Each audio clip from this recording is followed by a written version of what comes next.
সম্মানিত দর্শক শ্রোতা, আশা করি যে যেখানে আছেন ভালো আছেন, সুস্থ আছেন। আমাদের আজকের আলোচনার মূল বিষয় হল জুলাই সনদ বাস্তবায়ন কেন প্রয়োজন। অনেকেই প্রশ্ন করে থাকেন যে জাতি জুলাই সনদ বোঝে না, তারা চায় হল নির্বাচন, নির্বাচন এবং নির্বাচন। আমিও বলছি নির্বাচন, নির্বাচন এবং নির্বাচন, কিন্তু সেই জুলাই সনদে কি উল্লেখ আছে তা যদি আমরা ভালো করে বুঝতে না পারি, তাহলে হয়তো কোন প্রেক্ষাপটে নির্বাচনটি হবে সেটি আমরা মিস করে যাব। দেখুন কি উল্লেখ আছে জুলাই সনদে। জুলাই সনদে উল্লেখ আছে যে বাংলাদেশে একটি দ্বিকক্ষ বিশিষ্ট পার্লামেন্ট হবে। একটি হবে উচ্চকক্ষ, একটি হবে নিম্নকক্ষ। উচ্চকক্ষের সদস্য হবে 105 জন এবং সেখানে আনুপাতিক হারে এই উচ্চকক্ষের সদস্য সংখ্যা নির্ধারিত হবে। এই প্রস্তাব করেছেন ঐক্যমত্য কমিশন। আলোচনা হয়েছে, কিছুটা ডিসেন্টিং সহ অ্যাপ্রুভ হয়েছে। দ্বিতীয় প্রশ্ন এসে দাঁড়িয়েছে, একজন ব্যক্তি 10 বছরের বেশি প্রধানমন্ত্রী হতে পারবেন না কিংবা থাকতে পারবেন না। তৃতীয় প্রশ্ন এসে দাঁড়িয়েছে যে সংসদে যে স্পিকার হবে নিম্নকক্ষে এবং উচ্চকক্ষে, আরেকজন থাকবেন ডেপুটি স্পিকার। ওই ডেপুটি স্পিকার হবেন বিরোধী দল থেকে নির্বাচিত। আরেকটি বড় প্রশ্ন, তত্ত্বাবধায়ক সরকার কেমন করে গঠিত হবে, এটিরও সুনির্দিষ্ট রূপরেখা জুলাই সনদে উল্লেখ করা হয়েছে।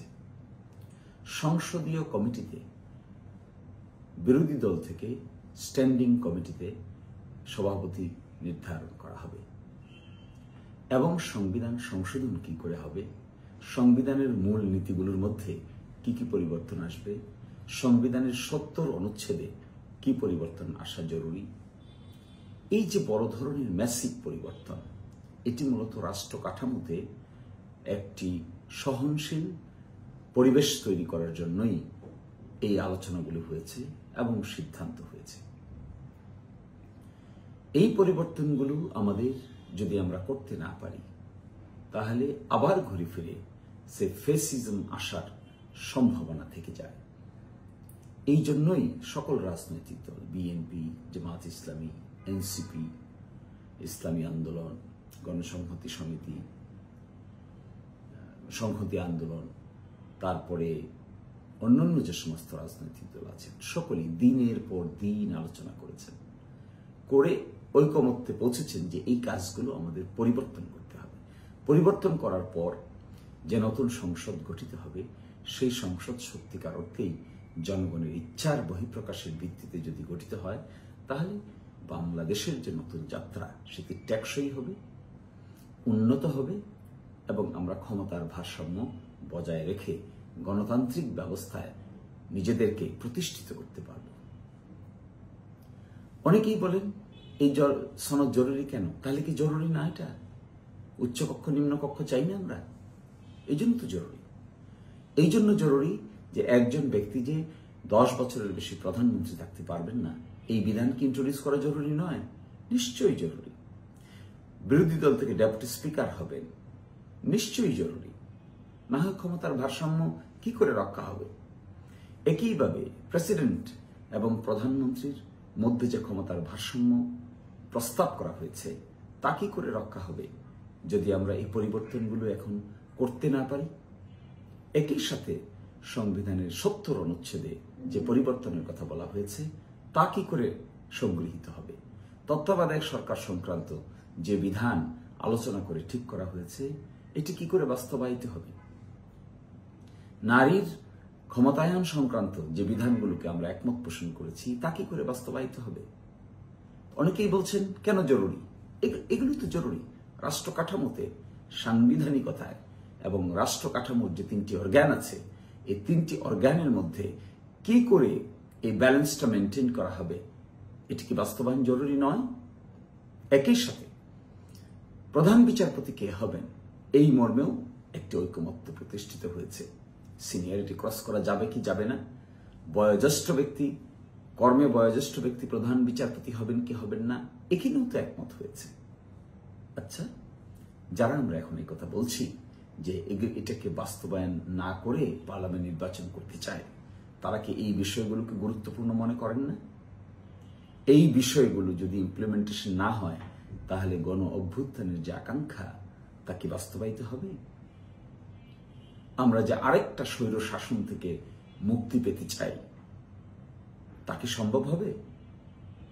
আমরা যে আরেকটা জনগণতন্ত্রী বাংলাদেশ প্রতিষ্ঠা করতে চাই, সেখান থেকে কি মুক্তি পাব? নাকি আবার ছাত্র জনতার রাস্তায় নামতে হবে, আবার রক্ত দিতে হবে, তারপরে আমরা আরেকটা ব্যবস্থার পরিবর্তন করব? তাই কি? তাই যদি আমরা না চাই, তাহলে গণ অভ্যুত্থান থেকে আমরা কি শিক্ষা নিলাম? আমরা তো শিক্ষা নিয়েছি রাষ্ট্রীয় মেকানিজম বা কাঠামোর মধ্যে কতগুলো পরিবর্তনের সূচনা আমরা করতে চাই, যে পরিবর্তনগুলোর কারণে রাষ্ট্রটি নিজেই যেন একটি স্বৈরাচার হয়ে উঠতে না পারে, সেই জন্য আমরা একটা ব্যালেন্স মেকানিজম তৈরি করতে চাই সাংবিধানিক ক্ষমতা বন্টনের মধ্য দিয়ে। হ্যাঁ, সাংবিধানিক ক্ষমতা বন্টন করলেই কি সব হয়ে যাবে? এই আর্গুমেন্ট কেউ কেউ করছেন। হবে না। কিন্তু সাংবিধানিক ক্ষমতা বন্টন না করলে কি হয়ে যাবে? কিভাবে হবে? আগামী যে পার্লামেন্ট নির্বাচন হবে, এই নির্বাচনের পরে কি সাংবিধানিকভাবে সরকার গঠিত হবে না? অবশ্যই হবে। তাহলে সেই সংবিধানের মধ্যে এই বিষয়গুলো যদি ইনক্লুড না থাকে, তাহলে কি প্রক্রিয়ায় গঠিত হবে? এই জন্য আমি আজকে আপনাদেরকে বলছি, জুলাই সনদ বাস্তবায়ন আমাদের জাতীয় জীবনের গণতন্ত্রকে এস্টাবলিশ করার জন্য, জুলাই আকাঙ্ক্ষাকে এস্টাবলিশ করার জন্য এবং গণ অভ্যুত্থানের স্পিরিটকে মূল্যায়ন করার জন্য সকলের দরকার। কোনো নির্দিষ্ট পলিটিক্যাল পার্টি না, বাংলাদেশের জন্য দরকার, 18 কোটি মানুষের জন্য দরকার, জাতি ধর্ম বর্ণ নির্বিশেষে সকলের জন্য দরকার। রাষ্ট্রীয় কাঠামোতে পরিবর্তনের সূচনা করা দরকার। দেখবেন সত্যি যদি তা আমরা পারি, তাহলে বাংলাদেশের কাঠামোগত পরিবর্তনের কারণে একটি নতুন সিস্টেম এবং ওয়ার্ডার ডেভেলপ করবে। ওই ওয়ার্ডারে আমরা সকলেই বেনিফিটেড হবে। কোনো পার্টিকুলার রাজনৈতিক দলের পক্ষেও যাবে না, বিপক্ষেও যাবে না, বাংলাদেশের জনগণের পক্ষে যাবে। এই জন্যই তো আমরা বলছি, এটিকে আমাদের নিজস্ব কোনো উদ্দেশ্য চরিতার্থ করার জন্য নয়।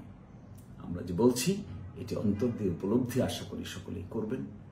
একটি সমাধান আগামীকালকে থেকে 7 তারিখের মধ্যে হোক, বাস্তবায়নের জন্য আইনি কাঠামো ডিক্লেয়ার করা হোক, একই সাথে নির্বাচনের দিনক্ষণ ঠিক করে জাতি হিসেবে আমরা সকলে মিলে নির্বাচনের দিকে অ্যাটেনশন দেই।